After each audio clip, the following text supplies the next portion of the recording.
I'm Elliott Kingston. I work at Commonwealth Fusion Systems, and I wanted to present some recent work we did on a fast 2D FEA solver in Rust that was work from our team, including James Logan, who's on this call as well. Um, so this is all in an open source package we maintain called CFSEM. It's a very, very fast solver. Um, It has been publicly available for a year or two now, I think. And its original focus was on quasi-steady state electromagnetics. And we recently added body force as well as plane and axisymmetric stress and strain. Within CFS, we use it to simulate loading in our superconducting magnets. So how the J cross B Lorentz forces from the superconducting tapes will act in the overall structure. But you can also just use the FEA side on its own, which is the example I'll do in this little talk. And the primary dependencies are Fayer and Rayon that I'll talk about. And this whole crate is built with only safe Rust code. So all of these patterns are fully memory safe. So I'm gonna step through the stress and strain formulation in general, and then go into the underlying patterns we used to speed it up, all in Rust. Then I'll do a super quick submarine problem to show some results, and then step through changing the mesh on that submarine problem so we can get some speed benchmarks that show the scaling of the speed. Um, so from from just like an FEA perspective, this is a relatively standard formulation. Um, so we're essentially solving Ku equals F, where K is stiffness, U is displacement, and F is force. So to set this up, you need to input a mesh to CFSEM. So that is nodes and elements with materials defined. So like Poisson's ratio and Young's modulus go in along with the geometry and any traction loads you have, so pressure or J cross B forces. And then that mesh steps through a hot loop, which is works through every element to assemble a global stiffness matrix.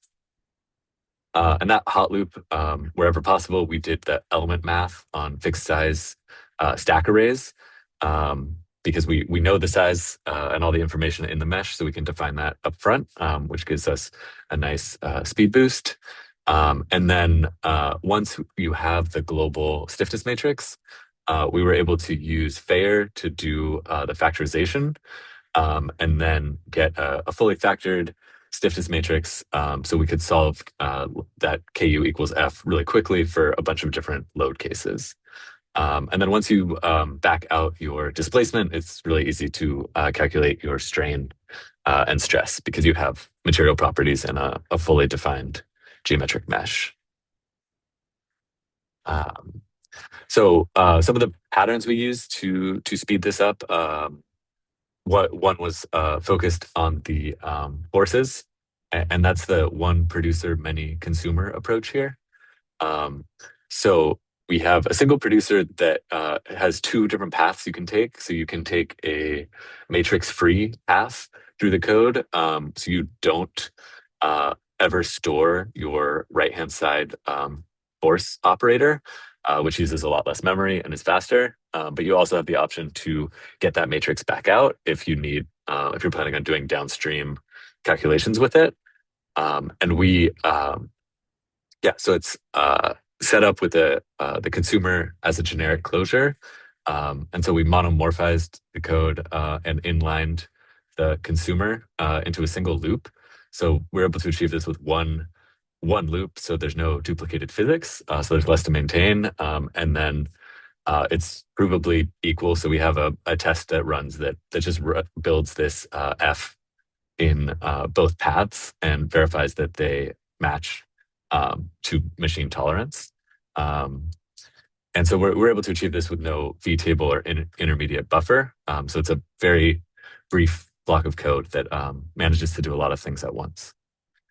And then stepping into the stiffness matrix, we used Rayon to spool up a bunch of different threads. And then each of those threads, we have a triplet, so a piece of the mesh that gets handled completely by each individual worker.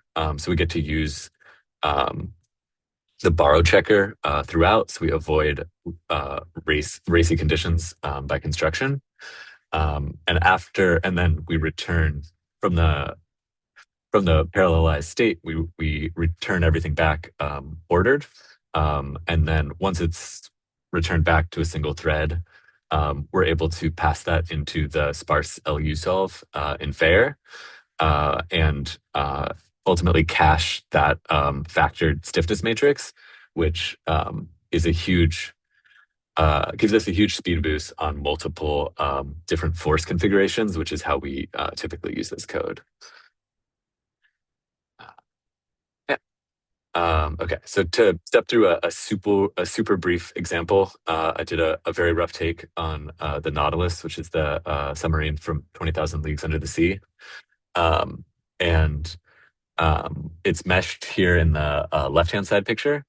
So you can see the basic shape was a cylinder with elliptical end caps.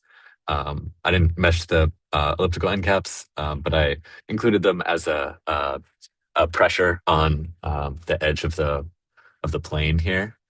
Oops.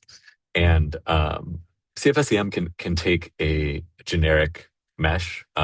This is a simple shape, so I just made this mesh using NumPy and like linspace. And then for the next slide, for the benchmarks, I just made I increased the fineness of the mesh dramatically on a bunch of different solves to show how the speed scales with mesh size. And so to represent this overall